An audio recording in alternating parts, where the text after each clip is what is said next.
உன்னை ஒரு போதும் கொள்ள மறவாது நான் தான் வாழ்ந்தேனோ.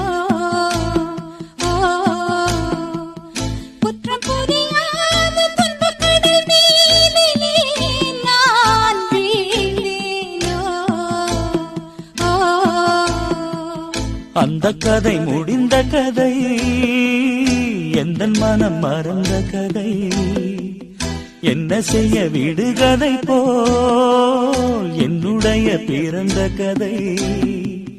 காலங்கள் தான் போன பின்னும் காயங்கள் ஆறவில்லை, வேதனை தீரவில்லை.